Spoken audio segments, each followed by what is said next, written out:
Olá mais uma vez, seja muito bem-vindo aqui ao nosso curso de Cálculo 1. Hoje é a nossa 28ª aula e o assunto de hoje é derivada de funções logarítmicas, né? Relembrando com vocês, na aula anterior nós havíamos estudado, né, o método de diferenciação implícita, tá? Então nessa aula nós vamos utilizar o método de diferenciação implícita para calcular a derivada aí de funções logarítmicas, tá ok? Então, eu espero que vocês gostem e mãos à obra. Bom, vamos ver então como é que a gente calcula a derivada da função logarítmica utilizando aí o método de diferenciação implícita, tá? Nós sabemos o seguinte, né? Que y igual a log de x na base a implica que x é igual a elevado a y. Por quê? Né? Porque a função logarítmica é a inversa da função exponencial. Então, y igual a log de x na base a implica que o x é igual a elevado a y. Utilizando essa igualdade aqui, derivando ambos os lados em relação a x, nós temos que derivada de x em relação a x igual a derivada de a elevado a y em relação a x. Derivada de x em relação a x é 1, e aqui aplicando a regra da cadeia, né, nós sabemos que derivada de a elevado a y em relação a x vai ser igual a elevado a y vezes ln de a, vezes a derivada de y em relação a x, tá? Ok, aí se nós isolarmos aqui o y', nós temos que y' é igual a 1 sobre a elevado a y vezes ln de a. Aqui. Bom, lembrando que a elevado a y é igual a x, nós chegamos então que y' é 1 sobre x vezes o ln de a, né? E, portanto, derivada, né, de log de x na base a em relação a x será igual a 1 sobre x vezes ln de a, que é o que nós chegamos aqui. Tá? Então, essa aqui é a derivada da função logarítmica na base a, né, em relação a x. Ela é dada por essa fórmula aqui, 1 sobre x vezes ln de a. Em particular, se nós consideramos o caso em que a igual a e, né, lembrando aí que ln de e vale 1, né, então nós vamos ficar aqui com derivada em relação a x do ln de x, né, que é o log de x na base e, então aqui vai ficar ln de x. Aqui vai aparecer o ln de e nós sabemos que o ln de e ele vale 1. Então, do lado direito, eu vou ficar simplesmente com 1 sobre x e aqui no denominador multiplicando por 1. Então, vai dar simplesmente 1 sobre x, tá? Então, derivada em relação a x do ln de x é igual a 1 sobre x, que é uma relação muito importante que a gente vai utilizar aí ao longo do curso, ok? Então, recapitulando, derivada em relação a x do log de x na base a, 1 sobre x ln de a. Derivada em relação a x, né, do ln de x, 1 sobre x. Vamos ver aqui agora alguns exemplos. Vamos considerar a função ln do módulo de x. Tá? Essa função está definida, né, para todo valor de x, exceto x igual a zero, né, porque ln de zero não existe. Mas aqui, se o x é positivo ou o x é negativo, né, módulo é positivo e o ln, então, desse cara vai existir. Tá? Bom, eu quero determinar, então, a função derivada, né, de f, onde f é ln do módulo de x.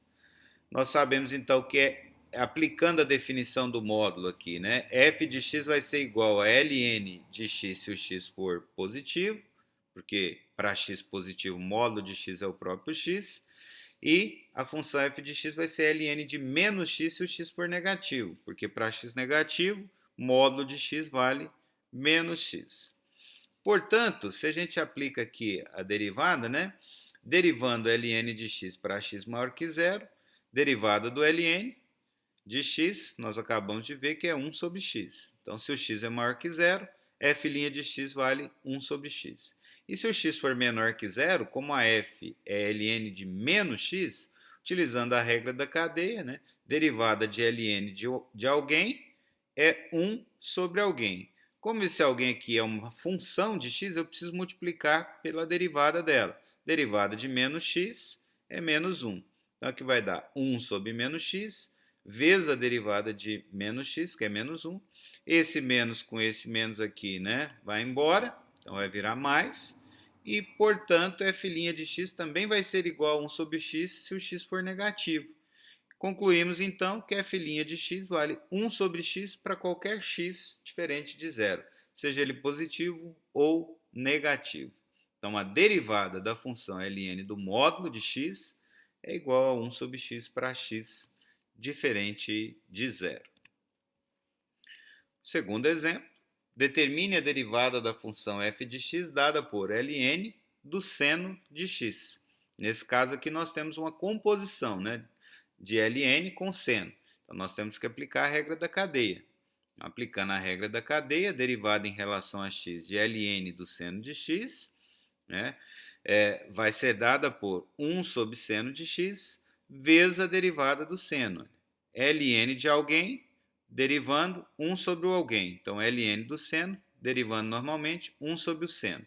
Como o que está dentro do parênteses não é x, simplesmente, mas uma função que depende de x, pela regra da cadeia eu preciso multiplicar pela sua derivada aqui.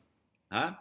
Como a derivada do seno é cosseno, eu fico então com derivada em relação a x do ln do seno de x, é 1 sobre seno vezes cosseno. Isso aqui é cosseno sobre seno, e cosseno sobre seno a gente sabe que é cotangente. Então, derivada em relação a x do ln do seno de x é igual a cotangente de x. Um terceiro exemplo, determinar a derivada de f de x igual a x elevado à raiz de x.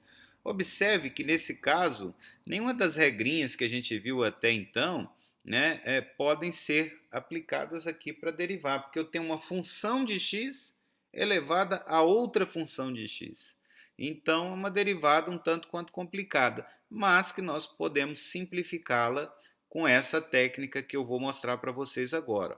Então, eu vou chamar aqui f de x de y. Então, eu tenho y igual a x elevado à raiz de x. E aí eu vou aplicar o ln dos dois lados. Ó. Então, ln de y é ln de x elevado à raiz de x. Utilizando a propriedade de logaritmo, essa raiz pode passar aqui para frente, multiplicando. Então, eu vou ficar com ln de y igual a raiz de x vezes ln de x. E agora, eu vou utilizar o método de diferenciação implícita agora e vou derivar dos dois lados aqui em relação a x. Então, derivada em relação a x do ln de y vai ser igual a derivada em relação a x de raiz de x vezes ln de x. Derivando o lado esquerdo aqui, ó, eu tenho ln de uma função que depende de x. Então, eu vou derivar normalmente, derivada do ln disso, 1 sobre isso. Né?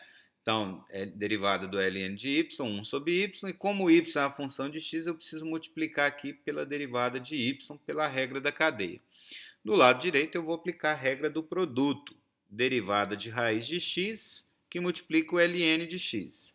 Derivada de raiz de x é 1 sobre 2 raiz de x, multiplica o ln de x.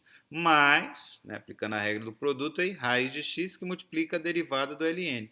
E a derivada do ln a gente sabe que é 1 sobre x. Ok? Agora, eu vou multiplicar aqui, multiplicar e dividir aqui por 2 raiz de x para colocar tudo no mesmo denominador.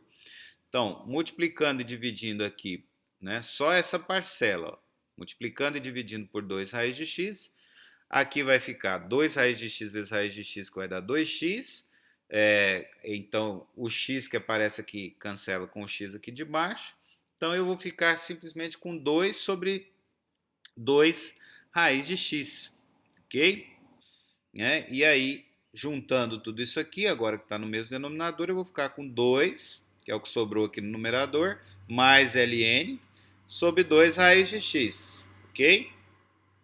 E aí, veja, o próximo passo, depois de simplificar isso aqui, né, colocar tudo no mesmo denominador, 2 mais ln sobre 2 raiz de x, é pegar esse y que está dividindo e passar ele multiplicando. Então, está o y aqui multiplicando. Mas quem que é o y? X elevado à raiz de x. Então, eu chego que y', que é o f' de x, vai ser o y, que é x elevado à raiz de x, que multiplica esse cara aqui. E esse cara é o resultado dessa conta aqui. Tá ok? Portanto, a gente calculou aí a derivada dessa função aplicando o ln dos dois lados, né? Derivando via método de diferenciação implícita, né? E obtendo aí a derivada f' de x dada dessa maneira. Bom, o último tópico que eu tenho para falar com vocês nessa aula, né, é um adendo aí. Nós podemos enxergar o número e, né, como sendo um limite, né? Vamos ver como é que isso é possível. Nós sabemos o seguinte, que se f de x é ln de x, então f' de x é 1 sobre x, resultado da aula de hoje. Então f' de 1 vai ser 1 sobre 1, que é 1. Pegando essa igualdade aqui e aplicando a definição, né, da derivada aplicada em 1, nós sabemos então que 1, que está aqui, é igual ao f' de 1. E o que é o f' de 1? É o limite de f de 1 mais x menos f de 1 sobre x quando x tende a zero. Como a nossa função é a ln, então aqui vai ficar ln de 1 mais x menos ln de 1 sobre x quando x tende a zero. Como ln de 1 vale zero, aqui vai ficar só ln de 1 mais x sobre x quando x tende a zero. E aplicando a propriedade aqui de logaritmo, nós sabemos que ln de 1 mais x elevado a 1 sobre x, né, é a mesma coisa que 1 sobre x vezes o ln de 1 mais x, que é o que está aqui. Okay? Esse cara aqui eu posso passar ele multiplicando. Né? Então vai ficar 1 sobre x ln de 1 mais x. Então isto aqui e isto aqui é a mesma coisa. Então a gente conclui aí, né, que o limite de ln de 1 mais x elevado a 1 sobre x quando x tende a zero é igual a 1, que é o que está aqui. Ó. O limite do ln de 1 mais x elevado a 1 sobre x quando x tende a zero, isso aqui vai valer 1. E aí, utilizando esse resultado agora, né, nós sabemos que e, o número e, é e elevado a 1. No lugar do 1, eu vou colocar o limite que a gente acabou de concluir aqui, né? Esse limite aqui, olha. Tá? Então, 1 é igual a isso. Então, eu vou substituir aqui 1 por esse limite. E aí, como a exponencial é uma função contínua, a exponencial do limite é o limite da exponencial. Né? Eu posso permutar aqui. E aí, como a exponencial e o ln são funções inversas, né, o que vai sobrar da exponencial do ln desse cara é só o cara, que é 1 mais x elevado a 1 sobre x. Então eu chego aqui que limite do que sobrou aqui, que é 1 mais x elevado a 1 sobre x, quando x tende a zero, é igual a e. Portanto, né, nós conseguimos identificar aí o número e como sendo igual a esse limite. E aqui, né, muitas vezes não aparece nos exercícios dessa maneira, pode aparecer de uma maneira equivalente, que é o que eu vou dizer para vocês no próximo slide. Se nós fazemos x igual a 1 sobre n, com n tendendo a infinito, observe o seguinte, que à medida que o n tende a infinito, o x tende o quê? A zero. Então, se eu venho aqui, né, e substituo o x por 1 sobre n, com n tendendo a infinito, que é equivalente ao x tender a zero, então eu vou vir aqui e vou substituir o x por 1 sobre n. Então vai ficar 1 mais 1 sobre n, 1 sobre 1 sobre n vai dar n aqui em cima. E ao invés de eu colocar o x tendendo a zero, como eu estou mudando de x para n, eu vou colocar o n tendendo o quê? A infinito. Né? Então vai ficar limite com n tendendo a infinito de 1 mais, aí onde era o x eu vou colocar 1 sobre n, aonde era 1 sobre x eu vou colocar n, né? Isso aqui vai ser igual a e. Então, limite de 1 mais 1 sobre n elevado a n, quando n vai para infinito, é igual a e. Tá? Esse limite aqui é equivalente a este aqui, onde eu fiz somente uma mudança aí de variável. Eu chamei x igual a 1 sobre n, e como quando n tende a infinito, o x tende a zero, né, eu posso reescrever esse limite do lado esquerdo dessa maneira que aqui está. Ok? Então, um resultado muito importante também que vocês podem utilizar aí na resolução dos exercícios. Ok? Então, mais uma vez vou ficando por aqui. Eu espero que vocês tenham gostado e qualquer dúvida, não esqueçam de me procurar. Um abraço e até mais.